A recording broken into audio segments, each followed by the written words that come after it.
வேலூர் பொதுக்கூட்டத்தை முடித்துக் கொண்டு மேட்டுப்பாளையம் சென்ற பிரதமர் நரேந்திர மோடி கோவை, பொள்ளாச்சி, நீலகிரி, திருப்பூர் தொகுதிகளில் போட்டியிடும் பாஜக வேட்பாளர்களை ஆதரித்து பிரச்சாரம் செய்தார். मैं सबसे पहले मरुदामलाई मुरुगन और कोनी अम्मन को नमन करता हूं. மருதமலை முருகன், கோவை கோனியம்மனை வணங்கி பேச ஆரம்பித்த பிரதமர் மோடி திமுகவை வீட்டுக்கு அனுப்ப மக்கள் தயாராகிவிட்டதாக தெரிவித்தார்.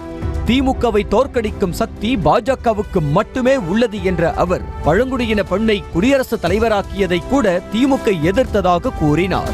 पूरे तमिलनाडु में बीजेपी ही छाई हुई है.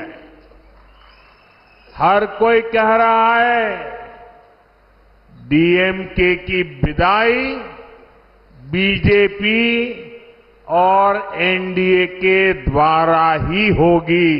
தங்களது வாரிசுகளை அதிகாரத்திற்கு கொண்டு வரவே திமுகவும் காங்கிரசும் விரும்புகிறது என்ற பிரதமர் மோடி காங்கிரஸ் ஆட்சி காலத்தில் வேறு கட்சிகள் ஆளும் மாநிலங்கள் மாற்றாந்தாய் மனப்பான்மையுடன் நடத்தப்பட்டதாகவும், ஆனால் மாநிலங்கள் வளர்ந்தால்தான் இந்தியா வளரும் என்ற எண்ணத்தில் பாஜக பணியாற்றி வருவதாகவும் தெரிவித்தார். அத்தோடு கடந்த 10 ஆண்டுகளில் தமிழகத்தின் வளர்ச்சிக்காக பல லட்சம் கோடி ரூபாய் வழங்கப்பட்டுள்ளதாக பிரதமர் மோடி தெரிவித்தார்.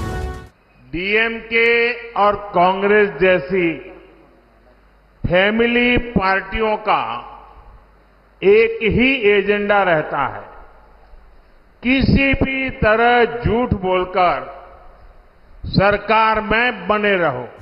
பிரிவினைவாதம் என்ற ஆபத்தான விளையாட்டை இந்தியா கூட்டணி விளையாடி கொண்டிருக்கிறது என்ற பிரதமர் மோடி கோவை சங்கமேஸ்வரர் கோவிலில் தீவிரவாதிகள் தாக்குதல் நடத்த முயன்ற போது அவர்களை தண்டிக்காமல் திமுக அரசு காப்பாற்ற நினைத்ததாக குற்றம் சாட்டினார். डिस्क्रिमिनेशन और डिवीजन का जो खतरनाक खेल कांग्रेस देश में खेलती है, वही खेल डीएमके तमिलनाडु में खेलती है. ஊழலுக்கும் சுரண்டலுக்கும் மற்றொரு பெயர் திமுக தான் என கடுமையாக விமர்சித்ததோடு 2G ஊழல் மூலம் நாட்டையே திமுக அவமானப்படுத்தியது என்றார். இந்தியாவின் உயிரோட்டமாக இருந்த கச்சத்தீவை திமுகவும் காங்கிரசும் தாரை வார்த்து கொடுத்தது என்றும் அதன் விளைவை தமிழக மீனவர்கள் அனுபவித்துக் கொண்டிருப்பதாகவும் கூறினார்.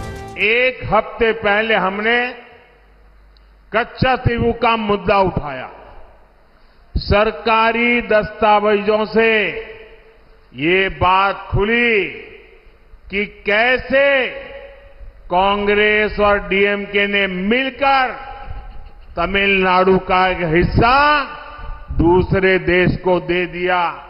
அண்ணாமலையை பார்த்து யார் என்று அகங்காரத்துடன் திமுக வேட்பாளர் தயாநிதி மாறன் கேட்பதாக குறிப்பிட்ட பிரதமர் மோடி சாதாரண குடும்பத்தைச் சேர்ந்த இளைஞர் நேர்மையாக அரசியல் செய்வது திமுகவுக்கு பிடிக்கவில்லை என அண்ணாமலையை புகழ்ந்து பேசினார்.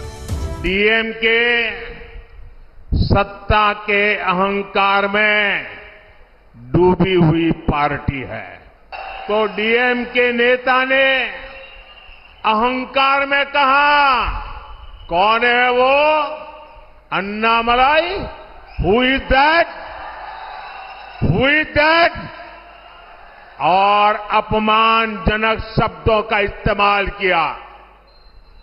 यह अहंकार तमिलनाडु के महान कल्चर के खिलाफ है.